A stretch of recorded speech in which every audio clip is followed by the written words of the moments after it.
Hello， 各位观众朋友们，大家好，我老牛啊。今天这期完全测评给大家带来是这个全套的赛罗 SHF， 全部收齐，总共是花了老牛6000块钱左右。该说不说，赛罗的 SHF 是真的多，同时待遇也是真的好。在如此多 SHF 的情况下，居然还有一款野性赛罗没有出货，真的是太夸张了。那么老规矩，3连安排上，投币过500，下一期完全测评，测啥还是你们说了算。首先我们看到这个出版赛罗的 SHF， 要想更好的了解这款产品，我们需要把时间拉回2019年，回到第一次打开它的那个激动的时刻。当时第一次拿到这款产品的时候，绝对是给我带来了非常大的震撼的。我从来都没有见过还原度这么高的赛罗超可动人偶。当时除了这款之外，市面上其他的选择就只有 ACT 1.0、ACT 2.0 了。ACT 1.0 因为是非常早期的产品，无论是还原度还是把玩体验来说都是比较拉的。而 ACT 2.0 人压根走的就不是还原度路线。在这种环境下，当你第一次拿到这款 SHF 的赛罗，会有什么样的心情，也就不言而喻了吧。不过这倒也不是说这款产品的素质有多高，还原度有多好。实际上进入贤者时刻以后，大家就发现这款产品一些不小的问题。因为眼眶做窄了的缘故，从下面往上看的话，会有眼睛非常大的感觉。同时头顶的水晶做的非常暗，这并不是氧化，当年出货就差不多是这样的。胯部以及大腿根的零件是橙形色，与其他地方红色的涂装相比有相当大的质感差异。屁股部分有一块非常明显的偷色，以前的产品都知道这一处是要上个蓝色的，而这款 SHF 打完银色的底以后呢，是把蓝色的涂装直接给偷掉了。由此也能侧面反映出万代对于这款产品的一个不上心的态度。毕竟以赛罗的人气做成什么样都是不愁卖的。这款产品的可动性更是重量级，胸腰部分的可动性真的少得可怜，大腿的可动性非常垃圾的同时还容易有压痕。这款产品的配件方面，我认为也没有什么难理解的地方，这边给大伙简单演示一下吧。等离子火花刃和头标装上去以后，差不多就是这么个效果。我这只双重射线的胸灯会有一定程度的氧化，看起来已经完全褪色了，不太建议大家经常替换这个小臂的零件，可能会导致手肘的关节变松。这款产品目前是要4张左右才能收到，但总体来说素质一般，把玩体验也不好。相比较于这款来说，我觉得新生代版本才是更值得考虑的。这款让大伙比较诟病的一点是，明明是今年才发售的，素体却是出版的完全头模换色，整体的配色相较于出版来说，我认为是变好看了，并且把出版背后的偷色给它补上了。同时这款产品的价格相较于出版来说也是低了100块钱左右，3张不到就可以购入了，算是最便宜的赛罗 SHF 之一了。刚入坑的话，老牛还是非常建议购买这款的。比较可惜的是，这款的配件相较于出版来说是拉了胯，与头标有关的配件是一个也没附属，除了手型和胸灯还有替换小臂以外呢，就只有这么一个极速射线的特效件。这个特效件还是从之前发售的赛文 SHF 上同模换色来的，说难听点就是凑数的配件。下面我们让时间倒回2019年，看到当年的会场限定之一 SHF 的日月双赛。这款产品现在的价格也是非常夸张啊，要1000多。内容物方面呢就是这样，其实算不上多。我们看到这2款人偶的主体，不难发现这2款都是出版赛罗的同模换色，没有任何新规的地方。但是这样就有个问题，月神奇迹型赛罗和普赛同模换色倒还能接受，毕竟这俩体型是比较接近的。强壮日冕型的皮套肩膀部分是有填充物来加宽肩膀的，使其看起来更壮一点，而 SHF 就把这点给无视了，直接就是沿用出版赛罗的模具。另外不知道为什么这2只的胸灯是做成了紫色的样子，皮套这一处应该就是正常的透明蓝，但是到了玩具这就莫名其妙变成紫色了。盒子背面的官图和实物一样是紫色的，但是盒子正面的胸灯又变成了蓝色啊，经典的万代左右脑互搏啊。配件方面呢，有附属各一对头标以及一个替换的脑袋。说实话，这个配件就是完全充数的，剧中这2个形态就没有头标摘下来时候的样子，纯粹是狗带从出版赛罗那儿换色来的，让你觉得哇配件好多啊的小手段罢了。要是少了这几个配件的话，就真的看下来没啥了。也就这一长一短2种状态的奥特火花枪值得一说了，装上去以后效果差不多就是这样。总体来说，这款双人套装没有任何亮点。ACT 17那么多有意思的配件是一点不继承啊。价格贵是一方面，以这2个形态的人气，后续出一个新生代版本猛被刺也是有可能的。总而言之，不推荐购入。那么2019年的会场限定我们看完了，接下来我们看到2020年的会场限定，就是这款赛罗10周年特别配色版赛罗，也就是大家俗称的电镀赛罗。话说赛罗的待遇是真好呀，光会场限定就上过整整3次。除去日月双赛以及这款电镀赛罗以外呢，野性赛罗也是2025年的会场限定。我们看到这款电镀赛罗的内容物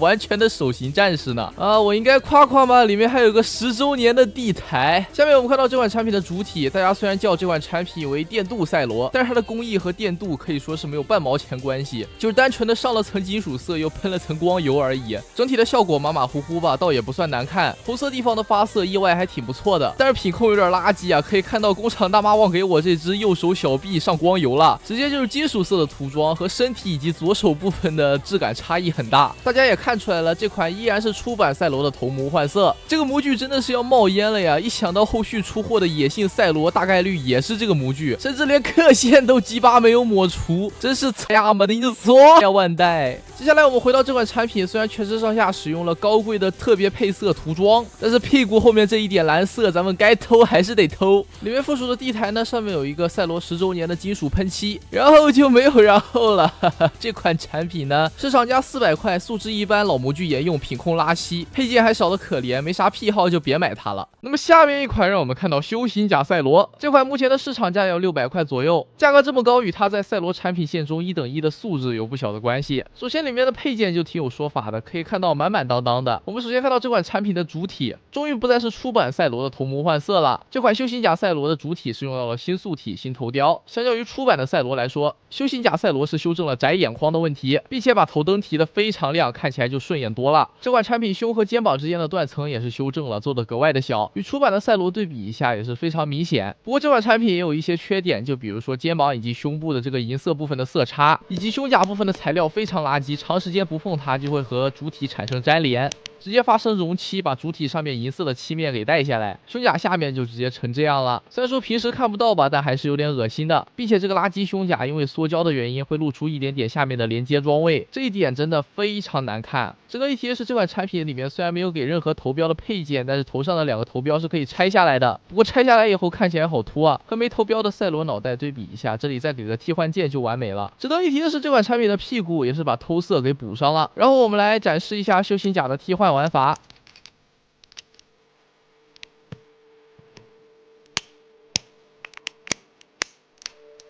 装上去以后差不多就是这样，效果还是非常不错的，把修行甲的厚重感很好的表现了出来。值得一提的是，这个素体由于和出版赛罗是不互通的，所以说这个修行甲是不能给出版赛罗使用的，包括这款修行甲赛罗的脑袋以及胸灯旧赛罗素体都是用不了的。修行甲状态的眼睛部分有上一层底漆，在面对光线的时候会反光，这样子就有一种眼睛发光的效果，还是挺好的。身体部分的软胶管子我觉得稍微质感上有点廉价，要是用透明橙色的软胶管子来做，效果会不会好很多？里面还有附属一个非常小的皮骨蒙的道具，可以和人偶互动，这个做的真的非常精致，这么小的尺寸下面雕还这么有神韵，背面的形准也是非常高啊，小尾巴的细节有做出来，与人偶互动起来真的非常有灵魂，而且你也可以拿它和别的赛罗来搭配，毕竟皮骨蒙和赛罗之间的戏份真的是太多了。这款修行甲赛罗的素质还是可以的，但是价格实在是有些高了，各位购买的时候还是要量力而行，当然不想花这么多钱买这款也没有关系，这边还有个平替版本，200多块钱就能让你玩到赛罗新素体的彩透版本。虽然内容物方面呢依旧是纯手型战士，但是它和价格600块的修行甲赛罗是同素体，同样的新头雕，同样的小断层肩膀，不同的是它只要200多。不过还是要看各位能不能接受这个彩透的外形的，毕竟确实彩透的发色塑料感很强，而且能够看到一些里面关节的内构，进一步加强了这种廉价感。值得一提的是，你想收一只把它当做修行甲架子也是不行的。老牛发现它的胳膊部分零件还是旧版本的，可能是要头模换色之前手镯的零件的原因吧，这就很坑了。要是胳膊部分也是新版本，将是绝杀，只能买回去单独把玩，不能当做修行甲展示架了。不过作为最便宜的赛罗 SHF 之一，能用上新素体就已经很有性价比了。如果你不介意它这个彩透的外形的话，买一只回去玩玩还是非常不错的。那么下面一位赛罗披风啊，目前的市场价是150左右。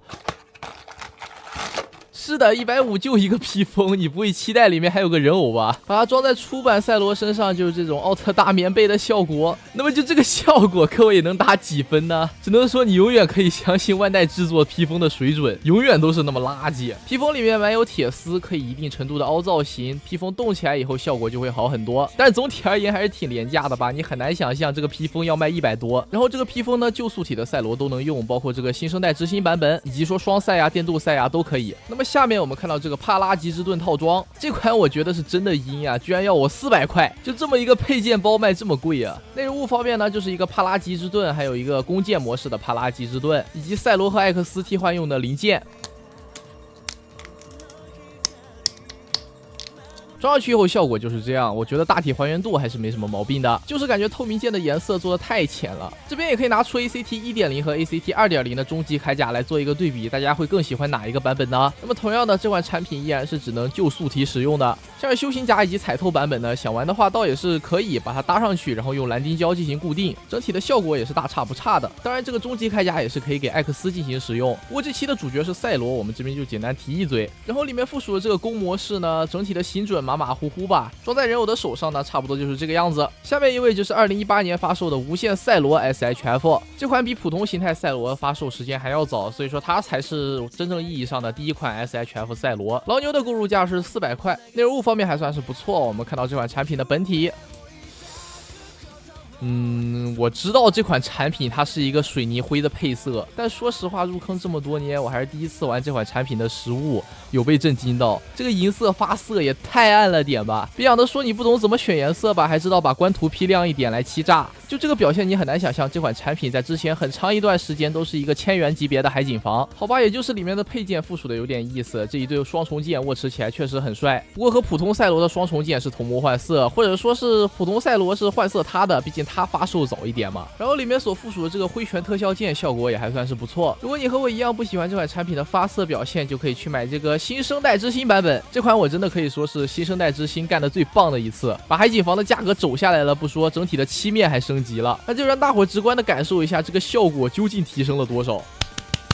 哎呦哇，这看着也太舒服了！这个漆面就瞬间对位了，而且这款产品的市场价和出版是一样的，都是400块。但是孩子们，坏消息是配件拉了，里面除了手型和胸灯之外，就附属了这么一个光线特效键。哎，怎么这么眼熟啊？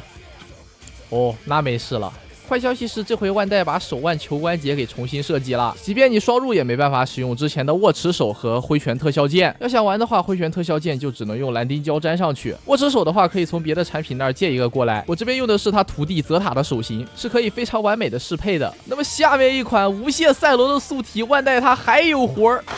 闪耀无限赛罗依旧是这熟悉的配件同模换色这一块，该说不说，这个金色的配色还是有点说法的，整体的效果还不错。两把双重剑呢也是改成了金色的涂装，握持在人偶手上差不多就是这样。挥拳的特效键上了一些珍珠漆来模拟这个渐变的效果，整体的表现也挺不错的。那么这么一款500块钱的黄金配色版本，你们觉得怎么样呢？当然老规矩，依然是同模换色这一块啊，我们给它摆齐，这好像就像是那什么黄金白银黑铁呀。那么下面一款我们看到光辉赛罗的 SHF。这款目前的价格是在500块左右，还原度方面我认为倒还算是可以。虽然身体部分是新规的，但是在普通赛罗体型的基础上进行加料更改的。值得一提的是，这个头雕在20年发售的时候是引发了一定程度的话题度，因为万代在普赛的基础上微调了一下这款的头雕，把眼眶给弄宽了，这也使得这颗头雕用现在的眼光看也还算是不错。值得一提的是，感觉这款产品的避让没有做好，非常容易剐蹭，掰的时候感觉非常容易掉漆，这点各位把玩的时候还是要注意一下。配件方面也就手型、胸灯特效键老三样，这个形态在我记忆中我都不记得它有亮过红灯。话说这个形态真的会亮红灯吗？不是一圈能量就直接退回常态了吗？那么特效键方面呢？哇，太有创意了吧！第一次见这种这么还原的极速射线，哇，这也太帅了吧！总的来说，这个光辉赛罗其实素质也就那样，价格肯定是偏高的，我也不推荐各位买它，因为它要500块钱，而终极闪耀赛罗也就600块钱不到，这两者只有几十块钱的差价，但是性价比不能相提并论。对于这个终极闪耀赛罗，我只有一句话想说呢，就是缝合怪，但是缝得好啊！内容物方面2大层配件，第一层是一个光辉赛罗的主体，第二层是终极铠甲。是的，光一个配件包就要400块钱的终极铠甲，这款居然能玩到，而且还能玩到一个光辉赛罗的主体。虽然终极铠甲少了一个弓箭模式吧，但还是挺划算的。这也就意味着你买了这款产品，你手上有一个常态赛罗的话，就可以摆出一个终极赛罗和一个光辉赛罗的主体。当然，这个光辉赛罗也是可以穿这个终极铠甲的，这样就可以还原出那个名场面。你这个形态维持不了多久吧？但是由于终极铠甲和光辉赛罗都是属于先射箭再画靶的这么一个情况，属于是后续把它们强行塞在一起的，所以说组合度方面是没那么高的。这个终极闪耀赛罗的主体与光辉赛罗的主体配色上是有一些变化的，这点还是要说清楚的。如果介意这点的话，还是要慎重考虑的。那么这个终极闪耀赛罗它也有一个新生代之星版本，这个是前1-2个月才出货的，目前市场价是要比老版本贵个几十块钱。我们对比一下这2个版本的盒子，其实总体感觉上倒是大差不差。我的入手价是650，内容物方面和老版本是完全一样的。这款说是新新生代之星版本，但也就是万代找个理由再版一下而已。理论上来说，纯再版的话，我们这个完全测评系列是不会列入讨论的，但这两者还是有一点点细微的配色方面的差异的。这边就给大伙简单展示一下好了，反正把玩方面，我个人认为是完全一样的。各位如果不介意配色方面的差异的话，买更便宜一些的老版本会更好。那么老规矩，把铜模换色的摆起来，依旧换色这一块。那么今天我们就剩最后一款了，奥特英雄传的悟空战袍赛罗奥特曼。这款产品该怎么说呢？悟空我觉得帅，赛罗我也觉得帅。当你把这两者混在一起以后，我就觉得很怪。这款产品的做工其实出奇的好，全身上下的涂装涂得非常棒，并且这玩意儿的头雕做的是真的顶，不仅是新规的，而且造型非常锐利，胸灯做的也非常通透漂亮，里面的纹理也做得非常好看，并且这款是新素体，它的头雕和胸灯可以给修行甲赛罗使用，并且它发售的时间其实要比修行甲早，所以说可能修行甲和它是一个素体，这样子说法会更确切一些。这悟空赛罗目前是要500块左右。